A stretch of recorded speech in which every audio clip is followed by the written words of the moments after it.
Hi friends, నా పేరు Karthik. Welcome to Telugu tech platform. Friends, మీరు ల్యాప్టాప్ కొనాలనుకుంటున్నారా? ఫస్ట్ మీరు ల్యాప్టాప్ ఎందుకు కొంటున్నారు? ల్యాప్టాప్లో ఏం వర్క్ చేస్తారు? మీరు స్టూడెంటా, జాబ్ చేస్తారా, లేదా గ్రాఫిక్ డిజైనింగ్, వీడియో ఎడిటింగ్ చేస్తారా? ఏ పర్పస్ కోసం ల్యాప్టాప్ కొంటున్నారు అనేది మీకు క్లారిటీ ఉండాలి. ఎందుకంటే ఒక్కో కేటగిరీకి ఒక్కో ల్యాప్టాప్ ఉంటుంది. అలా కాకుండా ఏది పడితే అది కొంటే ఆ తర్వాత మీకు అది యూస్ కాకపోతే పక్కన పడాల్సి వస్తుంది, మనీ వేస్ట్ అవుతుంది. ల్యాప్టాప్ కొనేటప్పుడు కొన్ని విషయాలు కన్సిడర్ చేయాలి. Processor, GPU, RAM, screen resolution and battery backup. ప్రాసెసర్స్లో ఇంటెల్, ఏఎండి అని ఉంటాయి. ఇంటెల్లో i3, i5, i7, i9 అని ఉంటాయి. మూవీస్ చూడడానికి, ఎంఎస్ ఆఫీస్లో వర్క్ చేయడానికి అండ్ చిన్న చిన్న గేమ్స్ ఆడుకోవడానికి, నెట్ బ్రౌజింగ్ చేయడానికి, ఇలాంటి బేసిక్ యూజర్స్ కోసం i3 తీసుకోండి. నెక్స్ట్, మీ స్టూడెంట్ అయితే వెబ్సైట్ ఎక్స్ప్లోరింగ్ చేయడానికి, ఏదైనా ఆన్లైన్ కోర్స్ నేర్చుకోవడానికి, కోడింగ్ చేయడానికి i5 తీసుకోండి. నెక్స్ట్, జాబ్ చేసేవాళ్ళు, graphic designer, software users and office works కోసం అయితే i7 తీసుకోండి.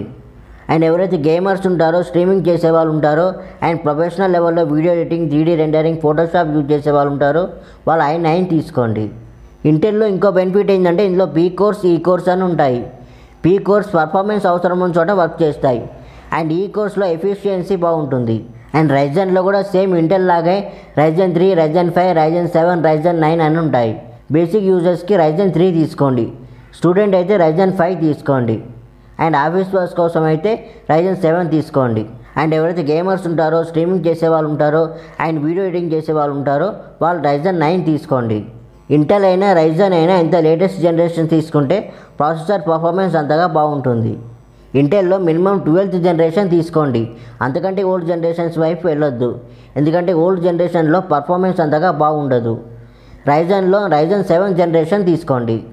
అలాగే ఇంటెల్ అండ్ Ryzen ప్రాసెసర్స్లో ప్రొడక్ట్ నెంబర్ లాస్ట్లో సఫిక్స్ లెటర్స్ అని ఉంటాయి. ఇంటెల్లో UPHHX అని ఉంటాయి. యూ సిరీస్ని థిన్ అండ్ లైట్ ల్యాప్టాప్స్ కోసం డిజైన్ చేశారు. ఇందులో పర్ఫార్మెన్స్ తక్కువగా ఉంటుంది, బ్యాటరీ బ్యాకప్ బాగుంటుంది. అండ్ పీ సిరీస్ కూడా థిన్ అండ్ లైట్ ల్యాప్టాప్స్ కోసం డిజైన్ చేశారు. ఇందులో పర్ఫార్మెన్స్ కొంచెం బెటర్గా ఉంటుంది. హెచ్ సిరీస్లో పర్ఫార్మెన్స్ బాగుంటుంది అండ్ బ్యాటరీ బ్యాకప్ కూడా బాగానే ఉంటుంది.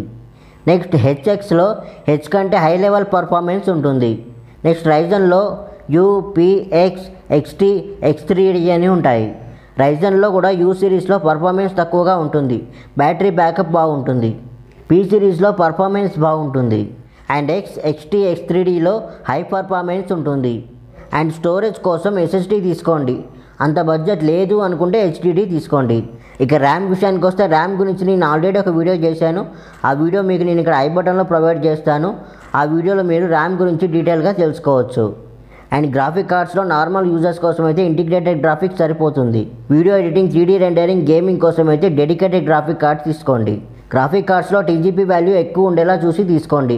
ఎందుకంటే TGP వాల్యూ ఎక్కువగా ఉంటే గ్రాఫిక్ కార్డ్స్ పర్ఫార్మెన్స్ బాగుంటుంది. ఇక డిస్ప్లే విషయానికి వస్తే ఫుల్ HD డిస్ప్లే తీసుకోండి. సో ఇది ఫ్రెండ్స్ ఇవాళ వీడియో. ఈ వీడియో కనుక మీకు నచ్చితే లైక్ చేయండి, షేర్ చేయండి. అలాగే మరిన్ని టెక్నాలజీ వీడియోస్ కోసం ఛానల్ని సబ్స్క్రైబ్ చేసుకొని పక్కనే ఉన్న బెల్ ఐకాన్ని ఆల్ అనే ఆప్షన్లో యాక్టివేట్ చేయండి. దీంతో నేను చేసే ప్రతి వీడియో మీకు నోటిఫికేషన్ ద్వారా వస్తుంది. So see you next video. Till then, this is Karthik signing of.